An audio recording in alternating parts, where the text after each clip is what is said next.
ನಮಸ್ಕಾರ ವೀಕ್ಷಕರೇ, ನಾನು ನಿಮ್ಮ ಯುವರಾಜ್ ಗೌಡ ಮಿರ್ಜಿ ಮಾತಾಡ್ತಾ ಇದ್ದೀನಿ. ಈ ರಾಜ್ಯಕ್ಕೆ ಮುಖ್ಯಮಂತ್ರಿಯಾಗಿ 2028ರ ಚುನಾವಣೆಯಲ್ಲಿ ಈ ರಾಜ್ಯಕ್ಕೆ ಮುಖ್ಯಮಂತ್ರಿ ಆಗಬೇಕಾದ ಅನಿವಾರ್ಯತೆ ಇದೆ. ಬಸನಗೌಡ ಪಾಟೀಲ್ ಯತ್ನಾಳ್ ಗೌಡ್ರು 2028ರ ಚುನಾವಣೆಯಲ್ಲಿ ಮುಖ್ಯಮಂತ್ರಿ ಆಗಬೇಕಾಗಿರ್ತಕ್ಕಂಥ ಅನಿವಾರ್ಯತೆ ಇದೆ. ಹಿಂದೂಗಳೇ, ಎಚ್ಚೆತ್ಕೊಳ್ತಕ್ಕಂಥ ಕೆಲಸ ಮಾಡಿ. ರಾಜ್ಯದಲ್ಲಿ ಬಾಂಗ್ಲಾದೇಶದಲ್ಲಿ ನಡೆದಂತಹ ಒಂದು ಕೃತ್ಯವನ್ನು ನೋಡಿರ್ತೀರಿ, ರಾಜ್ಯದಲ್ಲಿ ನಡೀತಾ ಇರ್ತಕ್ಕಂಥ ಅಡ್ಜಸ್ಟ್ಮೆಂಟ್ಗಳನ್ನು ನೋಡಿರ್ತೀರಿ, ಹಿಂದೂಗಳ ಮೇಲೆ ನಡೀತಾ ಇರ್ತಕ್ಕಂಥ ದೌರ್ಜನ್ಯ ನೋಡಿರ್ತೀರಿ, ಹಿಂದೂಗಳು ಸಾಯ್ತಿರ್ತಕ್ಕಂಥ ಕೆಲವು ದೃಶ್ಯಗಳನ್ನು ನೋಡ್ತಾ ಇದ್ದೀರಿ, ಹಿಂದೂಗಳ ಮೇಲೆ ನಡೀತಿರ್ತಕ್ಕಂಥ ಕೃತ್ಯಗಳನ್ನು ನೋಡ್ತಿದ್ದೀರಿ. ಇದಕ್ಕೆಲ್ಲದಕ್ಕೂ ಕೂಡ ಕಡಿವಾಣ ಬೀಳಬೇಕು. ರಾಜ್ಯದಲ್ಲಿ ಬಸನಗೌಡ ಪಾಟೀಲ್ ಯತ್ನಾಳ್ರ ಸರ್ಕಾರ ಬರಬೇಕು. ಇಲ್ಲ ಅಂತಂದ್ರೆ ಅಲ್ಲಿಯವರೆಗೂ ಹಿಂದೂಗಳ ಮೇಲೆ ನಡೀತಿರ್ತಕ್ಕಂಥ ದೌರ್ಜನ್ಯ ನಿಲ್ಲೋದಿಲ್ಲ. ಮಹಾಜನಗಳೇ, ದಯವಿಟ್ಟು ಅರ್ಥ ಮಾಡಿಕೊಳ್ಳಿ.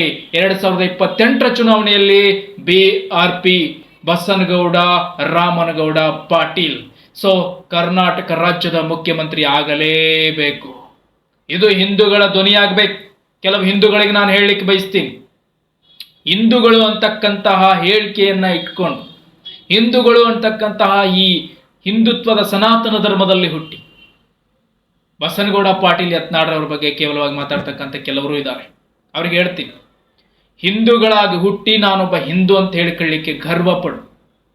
ಯಾಕಂತಂದ್ರೆ ನಾಳೆ ಇದೇ ಹಿಂದೂಗಳಿಗೆ ಕುತ್ತು ಬಂದಾಗ ನೀವು ಎಲ್ಲಿ ಓಡ್ ಹೋಗ್ತೀರಿ, ಎಲ್ಲಿ ಇರ್ತೀರಿ, ಏನು ಕಟ್ಟಿದ ಮನೆ ಬಿಟ್ಟು ಹೋಗ್ತಿರೋ ಅಂತಹ ಪರಿಸ್ಥಿತಿ ಕೂಡ ನಾಳೆ ಬರಬಹುದು. ರಾಜ್ಯದಲ್ಲಿ 2028ರ ಚುನಾವಣೆಯಲ್ಲಿ ಬಸನಗೌಡ ಪಾಟೀಲ್ ಯತ್ನಾಳ್ ರಾಜ್ಯದ ಮುಖ್ಯಮಂತ್ರಿ ಆಗೋದು ಬಹಳ ಅನಿವಾರ್ಯತೆ ಇದೆ. ಬಸನಗೌಡ ಪಾಟೀಲ್ ಯತ್ನಾಳ್ ಅವ್ರಿಗೆ ಏನಾಗೋದಿಲ್ಲ, ಅವ್ರಿಗೇನ ಮುಖ್ಯಮಂತ್ರಿ ಆದ್ರೂ ಅಷ್ಟೇ, ಬಿಟ್ರು ಅಷ್ಟೇ, ಅವ್ರಿಗೇನಾಗೋದೈತಿ. ರಾಜ್ಯದ ಹಿಂದೂಗಳ ಯುವ ಜನತೆ ಎಚ್ಚೆತ್ಕೊಳ್ಬೇಕಾಗಿದೆ. ಹಿಂದೂಗಳ ರಕ್ಷಣೆ ಆಗ್ಬೇಕು, ರಾಜ್ಯದ ರಕ್ಷಣೆ ಆಗ್ಬೇಕು, ದೇಶದ ರಕ್ಷಣೆ ಆಗ್ಬೇಕು ಅಂದ್ರೆ ಯತ್ನಾಳ್ನಂತ ಗಂಡುಗಲಿ ಅಧಿಕಾರದಲ್ಲಿರ್ಬೇಕು. ಎಂತ ಅಧಿಕಾರದಲ್ಲಿ? MLA ಅಧಿಕಾರದಲ್ಲಿ ಇದ್ರೆ ಸಾಲದು, ರಾಜ್ಯದ ನಂಬರ್ 1 ಸ್ಥಾನದಲ್ಲಿರ್ಬೇಕು. JCPಗಳು ಸೊಂಡಿ ಎತ್ತಿ ನಿಲ್ಲಬೇಕು. ಆಗ ರಾಜ್ಯಕ್ಕೆ ಒಂದು ಕಳೆ ಬರುತ್ತೆ, ಹಿಂದೂಗಳಿಗೆ ಒಂದು ಬಲ ಸಿಗುತ್ತೆ. ಇವತ್ತು 2014ರಲ್ಲಿ 2014ರಲ್ಲಿ ನರೇಂದ್ರ ಮೋದಿಜಿಯವರು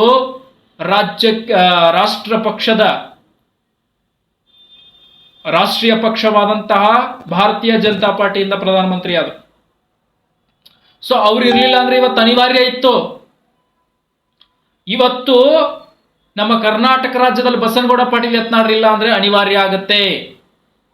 ನೋಡಿ, ಈ 3 ರತ್ನಗಳು ಬಹಳ ಮುಖ್ಯ ನಮಗೆ, ಇಂಪಾರ್ಟೆಂಟ್ ಆಗಿ ಕರ್ನಾಟಕದ ಜನತೆಗೆ.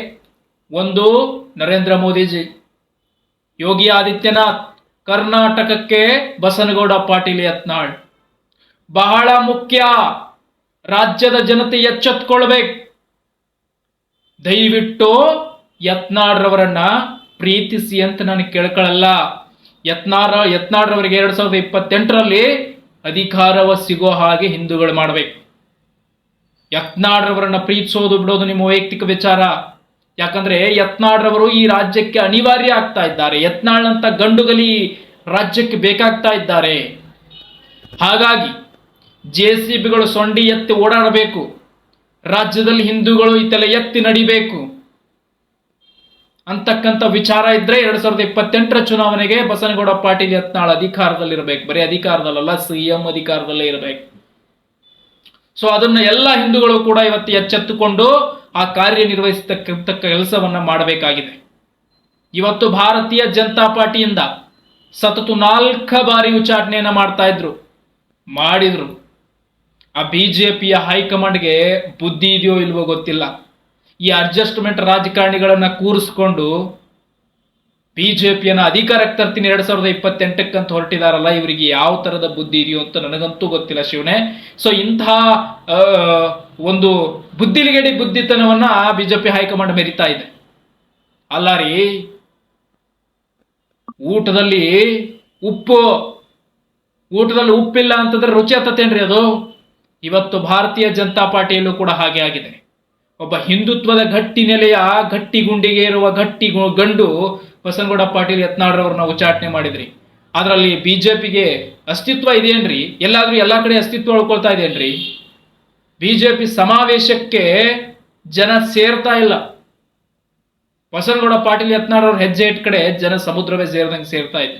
ಅರ್ಥ ಮಾಡ್ಕೊಳ್ಬೇಕು ಹೈಕಮಾಂಡ್. ನೇರವಾಗಿ ಈ ರಾಜ್ಯದ ಹೈಕಮಾಂಡ್ಗೆ ಅಂದ್ರೆ ಬಿಜೆಪಿಯ ಹೈಕಮಾಂಡ್ಗೆ ಹೇಳಲಿಕ್ಕೆ ಬಯಸ್ತೀನಿ, ನೀವು ನಿಜವಾಗ್ಲೂ ಕೂಡ 2028ರಲ್ಲಿ ಬಿಜೆಪಿ ಅಧಿಕಾರಕ್ಕೆ ತರಬೇಕು ಅಂದ್ರೆ ಬಸನಗೌಡ ಪಾಟೀಲ್ ಯತ್ನಾಳ್ರವ್ರನ್ನ ವಾಪಸ್ ತಗೊಳ್ಬೇಕು. ಯಾಕೆ ಹೇಳ್ತಾ ಇದ್ದೀವಿ ಅಂತಂದ್ರೆ ಬಿಜೆಪಿ ತನ್ನ ಅಸ್ತಿತ್ವವನ್ನು ಕಳ್ಕೊಳ್ತದೆ. ಈ ಕಡೆ ಬಿಜೆಪಿನೂ ಅಧಿಕಾರ, ಈ ಕಡೆ ಬಸನಗೌಡ ಪಾಟೀಲ್ ಯತ್ನಾಳ್ರವರು ಅಧಿಕಾರ. ಎರಡರ ಮಧ್ಯೆ ನಿಮ್ಮ ಮಧ್ಯೆನೇ ಪೈಪೋಟಿ ಬಿದ್ದು ಮೂರನೇವರಿಗೆ ಲಾಭ ಆಗ್ಲಿಕ್ಕೆ ಬಿಡಬೇಡಿ. ಅವ್ರಿಗಂತೂ ಲಾಭ ಆಗೋದಿಲ್ಲ ಬಿಡಿ. ದಯವಿಟ್ಟು ಬಸನಗೌಡ ಪಾಟೀಲ್ ಯತ್ನಾಳ್ರವ್ರನ್ನ ಮುಂದಿನ 2028ರ ಚುನಾವಣೆಯಲ್ಲಿ ಎಲ್ಲರೂ ಸೇರಿ ಮುಖ್ಯಮಂತ್ರಿ ಮಾಡತಕ್ಕಂತಹ ಕೆಲವು ಲಕ್ಷಣಗಳನ್ನು ಹೊಂದ್ಕೊಳ್ಳಿ.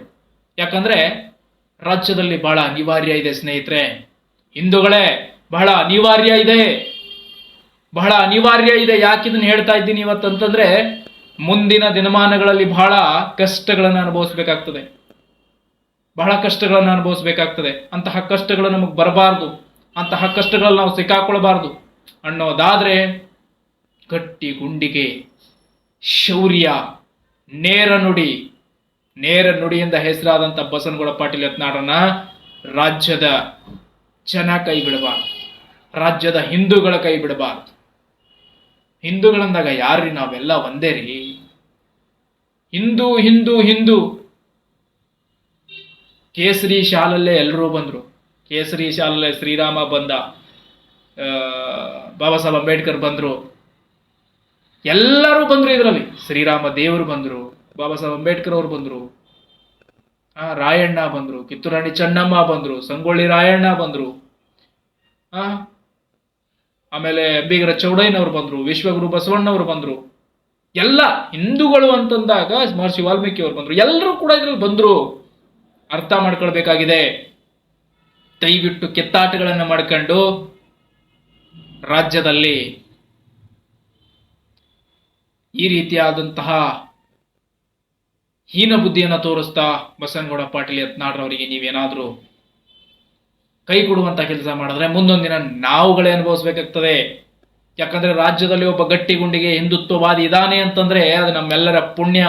ಬಸನಗೌಡ ಪಾಟೀಲ್ ಯತ್ನಾಳ್ ನಮ್ಮ ಕರ್ನಾಟಕದಲ್ಲಿ ಹುಟ್ಟಿದ್ದಾರೆ ಅಂದ್ರೆ ನಮ್ಮ ಕನ್ನಡಿಗರ ಪುಣ್ಯ, ನಮ್ಮ ಕನ್ನಡದ ಹಿಂದೂಗಳ ಪುಣ್ಯ, ನಮ್ಮ ಕರ್ನಾಟಕದ ಜನರ ಹಿಂದೂಗಳ ಪುಣ್ಯ. ಅದನ್ನು ಉಳಿಸ್ಕೊಳ್ತಕ್ಕಂಥ ಕೆಲಸ ಮಾಡ್ರು ಅಂತ ಹೇಳಿ ಈ ಸಂದರ್ಭದಲ್ಲಿ ಹೇಳ್ತೀನಿ.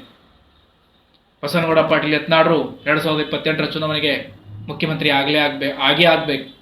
ಇದು ಹಗಲುಗನಸು ಸಣ್ಣವರಿಗೆ ಬಿದಿರುಗೂಟ ಕೆತ್ತಿಡುವಂತ ಕೆಲಸನ ಹಿಂದೂಗಳು ಮಾಡ್ತಾರೆ ಅಂತಕ್ಕಂಥದ್ದು ನನಗೂ ಭರವಸೆ ಇದೆ. ಮುಂದಿನ ದಿನಮಾನಗಳಲ್ಲಿ ಮತ್ತಷ್ಟು ಇದರ ವಿಚಾರವಾಗಿ ನಾವು ಧ್ವನಿ ಎತ್ತಕ್ಕಂಥ ಕೆಲಸ ಮಾಡೋಣ. ಧನ್ಯವಾದ. ದಯವಿಟ್ಟು ಚಾನಲ್ ಸಬ್ಸ್ಕ್ರೈಬ್ ಮಾಡಿ.